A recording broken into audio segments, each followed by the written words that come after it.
Subscribe ചെയ്യുമ്പോൾ സൈഡിലത്തെ bell icon click ചെയ്യാൻ മറക്കരുത്. കുട്ടൂസ് പൊന്നൂസ് എന്ന് പറയുന്ന ചാനലിൽ കൂടെ നിങ്ങൾ സബ്സ്ക്രൈബ് ചെയ്യുക, ബെല്ലൈക്കൺ ക്ലിക്ക് ചെയ്യുക, എല്ലാ വീഡിയോസും കാണുക കേട്ടോ. അപ്പോൾ ഒത്തിരി സന്തോഷമുണ്ട്. കാര്യം എല്ലാവരും വീഡിയോസിന് റെസ്പോണ്ട് ചെയ്യുന്നുണ്ട്. അതുപോലെ നിങ്ങളെല്ലാവരുടെ പേരും ഞാൻ പ്രാർത്ഥനയിൽ ഉൾപ്പെടുത്തുന്നുണ്ട് കേട്ടോ. അപ്പോൾ കുറച്ച് ആളുകൾ എപ്പോഴും പറയുന്ന പോലെ തന്നെ പേരും നക്ഷത്രവും മാത്രമേ മെൻഷൻ ചെയ്യുന്നുള്ളൂ, ആവശ്യം എന്താണെന്നുള്ളത് മെൻഷൻ ചെയ്യുന്നില്ല. സോ അവരോടൊക്കെ ഞാൻ പറയുന്നു, ഇനി ഇനി എല്ലാ വീഡിയോസിനകത്തും പേരും അതുപോലെ തന്നെ നിങ്ങളുടെ നക്ഷത്രത്തിനൊപ്പരം നിങ്ങളുടെ ആവശ്യം എന്താണെന്നും കൂടെ മെൻഷൻ ചെയ്തിട്ട് കമൻറ്റ് ചെയ്യാൻ ശ്രമിക്കുക കേട്ടോ. അപ്പോൾ ഇന്ന് നമ്മൾ ഷെയർ ചെയ്യാൻ പോകുന്ന ടോപ്പിക് എന്ന് പറയുന്നത് വാരാഹി അമ്മയുടെ പുതിയൊരു മന്ത്രജപമാണ്. വളരെ ശക്തിയാർന്ന മന്ത്രമാണ് കേട്ടോ. ഈ ഒരു മന്ത്രം ശരിക്കും ഒരുപാട് പേര് ഈ ലാസ്റ്റ് വീഡിയോയിൽ തന്നെ ഒരുപാട് പേര് കമൻറ്റ് ചെയ്തിട്ടുണ്ട്. അവരുടെ ഒരുപാട് കാര്യങ്ങൾ സാധിച്ചു കിട്ടി, അവർക്ക് പണമിടപാടുള്ള അവർക്ക് പണം തിരികെ കിട്ടി, അങ്ങനെയൊക്കെ പറഞ്ഞ് കുറേ മെസ്സേജുകൾ കമൻറ്റ്സ് കണ്ടിട്ടുണ്ടായിരുന്നു. ശരിക്കും അത് വായിക്കുമ്പോൾ ഒരു സന്തോഷമുണ്ട്. കാര്യം അവരെത്ര സ്ട്രഗിൾ ചെയ്തിട്ടുണ്ടാവും അല്ലേ. അതായത് ചിലപ്പോൾ അവർ ഒരാളെ സഹായിക്കാൻ എന്നുള്ള രീതിയിലായിരിക്കും ചിലപ്പോൾ ആ ഒരു പണം കൊടുത്തതോ മേടിച്ചതോ അങ്ങനെ എന്തെങ്കിലും ആയിരിക്കും. പക്ഷെ എന്തായാലും പണം എന്ന് പറയുന്നത് ദൈവത്തിന് തുല്യമാണ്. അത് വന്നു ചേരുന്നത് ദൈവീ സാന്നിധ്യമുള്ള സ്ഥലത്താണ്. അതുപോലെ ഇല്ലാത്തവർ അങ്ങനെ വിചാരിക്കരുത്. കാര്യം എന്ന് വെച്ച് കഴിഞ്ഞാൽ നിങ്ങൾക്ക് എപ്പോഴെങ്കിലും ആയിട്ട് അത് നിങ്ങളുടെ ലൈഫിലുണ്ടാവും. എന്ന് വെച്ചാൽ നിങ്ങൾക്ക് ദേവിയുടെ ആ ഒരു സാന്നിധ്യം ഇല്ല എന്നല്ല. എന്തെങ്കിലും ഞാൻ പറഞ്ഞല്ലോ, ലൈഫിൽ നമുക്ക് ഒരു ദുരിതം എന്ന് പറയുന്നത് ഏത് രീതിയിലും നമ്മളെ എഫക്റ്റ് ചെയ്യാം അല്ലേ. നമ്മളെ മോശമായി ചിത്രീകരിക്കുന്ന വ്യക്തികൾ പോലും ചിലപ്പം അത് നമുക്ക് ചിലപ്പോൾ ആ ഒരു ലൈഫിൽ അങ്ങനത്തെ രീതിയിൽ നമ്മളെങ്ങനെ നേരിടും എന്നുള്ള ഒരു പരീക്ഷണമാവാം. അപ്പോൾ എന്താ നമ്മൾ ചെയ്യേണ്ടതെന്ന് വെച്ച് കഴിഞ്ഞാൽ ദേവിയോടുള്ള ഒരു ആരാധന വിട്ടുവീഴ്ച വരുത്തരുത്. അത് കണ്ടിന്യൂസ് ആയിട്ട് തന്നെ എല്ലാവരും നിത്യവും ജപിക്കുക. വാരാഹി അമ്മയുടെ മന്ത്രം അതിശക്തിയാർന്ന മന്ത്രമാണ്. ആ ഒരു മന്ത്രം ജപിക്കുന്നതിലൂടെ ഒരുപാട് നേട്ടങ്ങൾ സംഭവിച്ചതായിട്ട് ഈ ഞാനടക്കമുള്ള വ്യക്തികൾ പറയുന്നുണ്ടെങ്കിൽ അതിലൊരു സത്യം എന്തായാലും ഉണ്ടായിരിക്കും അല്ലേ എന്ന് വിശ്വസിക്കുന്നവരാണ് നിങ്ങൾ എന്ന് ഞാൻ വിശ്വസിക്കുന്നു. കാര്യം ഇത് വളരെ സത്യമായ കാര്യമാണ്. കാര്യം വാരാഹി അമ്മയുടെ മന്ത്രശക്തി എന്ന് പറഞ്ഞാൽ നമ്മൾ ഒട്ടും പറയാൻ പറ്റാത്ത രീതിയിലുള്ള അത്രയും ശക്തിയാർന്ന ഒരു മന്ത്രമാണ്. അത് ജപിക്കേണ്ട രീതികളെല്ലാം ഓരോ മന്ത്രജപത്തിനും വ്യത്യാസമുണ്ട്. ചില മന്ത്രജപം 108 തവണയാണ്, ചില മന്ത്രജപം 21 തവണ.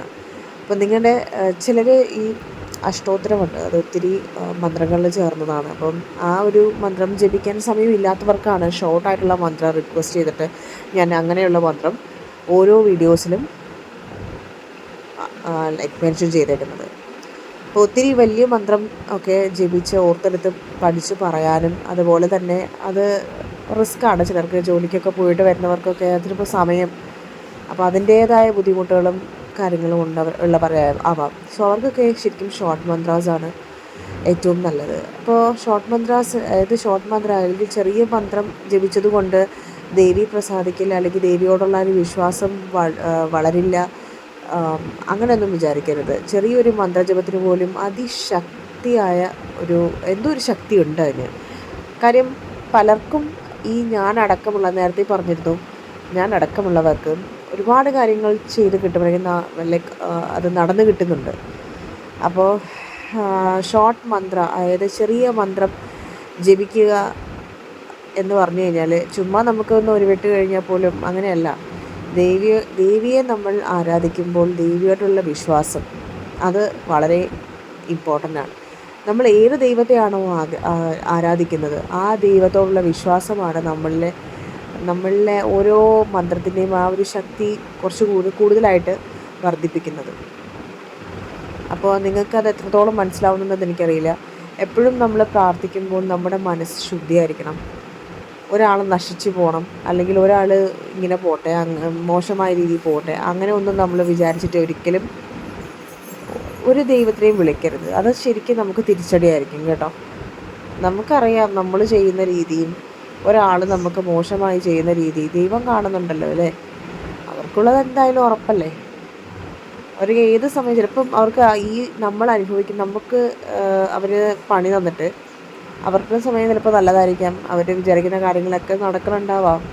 ചിലപ്പോൾ അവരുടെ സമയം നല്ലതായതുകൊണ്ടായിരിക്കാം, പക്ഷെ അവർക്ക് ഒരു ദിവസം അവർക്കും ഉണ്ട്. നിങ്ങൾ നല്ല രീതിയിൽ ഇടപെട്ടിട്ട് നിങ്ങൾക്ക് മോശമായ രീതിയിൽ ഒരു പണി അവർ തന്നിട്ടുണ്ടെങ്കിൽ ഉറപ്പായിട്ടും അവർക്ക് അതിൻ്റേതായൊരു അനുഭവം, മോശമായൊരു അനുഭവം അവരുടെ ലൈഫിലുണ്ടാവും. അതാണല്ലോ അല്ലേ? എത്രയോ എത്രയോ നല്ല നല്ല ആളുകൾ അവരുടെ അനുഭവം പറഞ്ഞിരിക്കുന്നു അല്ലേ? അതായത് ഒരുപാട് മോശം സിറ്റുവേഷനിലൂടെ കടന്നുപോയ വ്യക്തികൾ ഇഷ്ടം പോലെ ഉണ്ട് അല്ലേ? നമ്മുടെ ഫേമസ് ആയിട്ടുള്ള റൈറ്റേഴ്സ് ആയാലും ഫേമസ് ആയിട്ടുള്ള ആളുകളായാലും. അപ്പം അവരൊക്കെ പറയുന്നത് എന്താണെന്ന് വെച്ച് കഴിഞ്ഞാൽ അവർ ഒരുപാട് ദുരിതങ്ങൾ അല്ലേ അനുഭവിച്ചവരുണ്ട്. അപ്പോൾ അവരൊക്കെ നല്ല രീതിയിൽ എത്തിയത് എങ്ങനെയാണ്? മേ ബി മെയിനായിട്ടും ദൈവത്തിൻ്റെ ആ ഒരു സാന്നിധ്യം അവരുടെ അടുത്തുണ്ട്. നല്ല പ്രവൃത്തികൾ, നല്ല ചിന്തകൾ, ഇതൊക്കെയാണ് നമ്മളെപ്പോഴും നമ്മുടെ മനസ്സിലും, അതായത് നമ്മൾ ഒരാൾക്ക് ചെയ്യേണ്ട കാര്യങ്ങളായാലും നല്ല രീതിയിൽ മാത്രം. ഒരിക്കലും നമ്മൾ മോശമായ ഒരു അപ്രോച്ചിലോ അല്ലെങ്കിൽ മോശമായ രീതിയിലോ നമ്മൾ ചെയ്യരുത്. പക്ഷെ നമുക്ക് കിട്ടുന്നത്, നമ്മൾ നല്ലത് ചെയ്യുമ്പോൾ നമുക്ക് ചീത്ത കിട്ടാറാണല്ലോ അതെപ്പോഴും. ഞാനടക്കമുള്ളവർക്ക് അങ്ങനെയാണ്. നമ്മൾ നല്ലത് ചെയ്യുമ്പോൾ ചിലപ്പോൾ നമുക്ക് തിരിച്ച് കിട്ടുന്നത് പക്ഷെ ഒരിക്കലും നമ്മൾ നല്ലത് പ്രതീക്ഷിച്ചുകൊണ്ടൊന്നും ചെയ്യരുത്. അതുകൊണ്ടൊരു കാര്യമില്ല, സത്യം പറയാമല്ലോ, ഒരു കാര്യമില്ല. നമ്മൾ ചെയ്യേണ്ട കാര്യങ്ങൾ നമ്മൾ ചെയ്യുക, അത്രേ ഉള്ളൂ. അല്ലെങ്കിൽ നമ്മളിപ്പോൾ ഓക്കെ നമ്മൾ ഇന്ന നല്ല കാര്യങ്ങൾ ചെയ്തു, അവരും നമ്മൾക്ക് തിരിച്ച് രണ്ടിരട്ടി അങ്ങനെയൊന്നും പ്രതീക്ഷിക്കരുത് ഒരിക്കലും. നമ്മൾ ഒരാളിൽ നിന്ന് നമ്മൾ നല്ലത് മാത്രമേ പ്രതീക്ഷിക്കുള്ളൂ, അങ്ങനെ അത് വേണ്ട. കാര്യം അത് നടക്കില്ല. ചിന്താഗതികൾ പലർക്കും പല രീതിയിലായിരിക്കാം. നമ്മൾ വിചാരിക്കുമ്പോൾ അവർ നല്ല സെൻസിലാണ് എടുക്കുന്നതെന്ന്, പക്ഷേ നെഗറ്റീവായിട്ട് ചിന്തിക്കുന്നവരും ഉണ്ട് അല്ലേ? അവരോട് പറഞ്ഞിട്ട് കാര്യമുണ്ടോ? ഒരു കാര്യമില്ല. അവരെ നമ്മൾ പറഞ്ഞ് മനസ്സിലാക്കാതിരിക്കാനും നമുക്ക് പറ്റുന്ന രീതിയിൽ. അവർ ചിലപ്പോൾ കേൾക്കാൻ ക്ഷമയുള്ളവരാണെങ്കിൽ ചിലപ്പോൾ കേൾക്കും, ചിലർ അതിനും തയ്യാറാവില്ല. സോ അപ്പോൾ അങ്ങനെയുള്ളവർ നമ്മൾ ആ ലിസ്റ്റിൽ കൂട്ടാത്തതാണ് ഏറ്റവും നല്ലത്. അപ്പോൾ നമ്മൾ ഇത്രമാത്രം ചെയ്യുക, എല്ലാവർക്കും നല്ലത് മാത്രം ചെയ്യുക, നല്ലത് മാത്രം പ്രവർത്തിക്കുക. ദൈവത്തോടുള്ള ആരാധന അല്ലെങ്കിൽ ദേവിയോടുള്ള ആ ഒരു ഭക്തി ഡെവലപ്പ് ചെയ്തെടുക്കുക. ദേവിയുടെ ആ ഒരു മന്ത്രജപം നിത്യവും ജപിക്കുക. നിങ്ങൾ ആഗ്രഹിക്കുന്ന എന്ത് സാധ്യവും സാധിച്ചു കിട്ടാൻ ദേവിയുടെ സഹായം മാത്രം മതി. വേറെ ഒരാളുടെ സഹായവും വേണ്ട.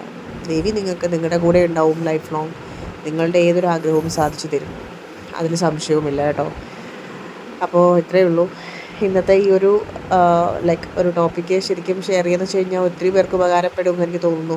കാര്യം പലരും പല രീതിയിലും അനുഭവിക്കുന്നവരുണ്ടാവും അല്ലെ? പല ഡിഫറെൻ്റ് ആയിട്ടുള്ള ദുരിതങ്ങളിലൂടെയും അല്ലെങ്കിൽ സങ്കടങ്ങളിലൂടെയും ഒക്കെ കടന്നു പോകുന്ന വ്യക്തികളായിരിക്കാം. അപ്പോൾ അവർക്കൊക്കെ ഈ ഒരു സ്ട്രെസ് റിലീഫ് ഈ ഒരു വീഡിയോയിലൂടെ കിട്ടുന്നുണ്ടെങ്കിൽ ഒരുപാട് നന്ന്. പിന്നെ ഞാൻ ഇനിയും പറയുന്ന ഒരു കാര്യം എന്ന് വെച്ച് കഴിഞ്ഞാൽ, കുട്ടൂസ് മനോസ് എന്ന് പറയുന്ന കഴിഞ്ഞ വീഡിയോയിലും ഞാൻ ഷെയർ ചെയ്തിട്ടുണ്ടായിരുന്നു. അതെൻ്റെ മക്കളുടെ വീഡിയോ ആണ്, ചാനലാണ്. അത് നിങ്ങളെല്ലാവരും സബ്സ്ക്രൈബ് ചെയ്യുക. സൈഡിലത്തെ ബെല്ലൈക്കൺ ക്ലിക്ക് ചെയ്യാൻ മറക്കരുത്. അതുപോലെ തന്നെ ഈ ചാനലിലും സബ്സ്ക്രൈബിൻ്റെ ബട്ടണിന് അടുത്തായിട്ട് ഒരു ബെല്ലൈക്കൺ ഉണ്ട്, അത് ക്ലിക്ക് ചെയ്യണം. അത് വെറും സബ്സ്ക്രൈബ് ചെയ്തുകൊണ്ട് കാര്യമില്ല. ആ ബെല്ലൈക്കൺ ക്ലിക്ക് ചെയ്താൽ മാത്രമേ നിങ്ങൾക്ക് വരുന്ന വീഡിയോസ് അറിയാൻ പറ്റുള്ളൂ കേട്ടോ. അതൊന്ന്. രണ്ടാമത്തെ കാര്യം, കുറേ പേര് എൻ്റെ വീഡിയോസ് വാച്ച് ചെയ്യുന്നുണ്ട്, പക്ഷേങ്കിൽ സബ്സ്ക്രൈബ് ചെയ്തിട്ടില്ല. അപ്പോൾ അവരോട് എൻ്റെ ഒരു അപേക്ഷയാണ്, സബ്സ്ക്രൈബ് ചെയ്യുക കേട്ടോ. സബ്സ്ക്രൈബ് ചെയ്ത് കഴിഞ്ഞാൽ നിങ്ങൾക്ക് എൻ്റെ വീഡിയോസ് കാണാൻ പറ്റും. ഓക്കെ, അപ്പോൾ ഇത്രയേ ഉള്ളൂ. അപ്പോൾ ഇന്ന് ഞാൻ ഷെയർ ചെയ്യാൻ പോകുന്ന വരാഹിയമ്മയുടെ ഒരു പുതിയ മന്ത്രം ഏതാണെന്നുള്ളത് ഞാൻ മെൻഷൻ ചെയ്യാം. കൂടെ ചൊല്ലുക. 21 തവണയാണ് ജപിക്കേണ്ടത് നിത്യവും. രാവിലെയും വൈകിട്ടും ജപിച്ചാൽ അത്രയും നല്ലത്. അല്ലെങ്കിൽ നിങ്ങളുടെ സമയം, നിങ്ങൾക്ക് കംഫർട്ടബിൾ ആയിട്ടുള്ള സമയം ഏതാണെന്ന് വെച്ചാൽ ആ സമയം നോക്കിയിട്ട് നിങ്ങൾക്ക് ജപിക്കാവുന്നതാണ് കേട്ടോ. അപ്പോൾ ഞാൻ ഷെയർ ചെയ്യാം, കൂടെ ജപിച്ചോളൂ. ഓം വജ്രഘോഷം, ഓം വജ്രഘോഷം, ഓം വജ്രഘോഷം, ഓം വജ്രഘോഷം, ഓം വജ്രഘോഷം, ഓം വജ്രഘോഷം, ഓം വജ്രഘോഷം ഓം വജ്രഘോഷം ഓം വജ്രഘോഷം ഓം വജ്രഘോഷം ഓം വജ്രഘോഷം ഓം വജ്രഘോഷം ഓം വജ്രഘോഷം ഓം വജ്രഘോഷം ഓം വജ്രഘോഷം ഓം വജ്രഘോഷം ഓം വജ്രഘോഷം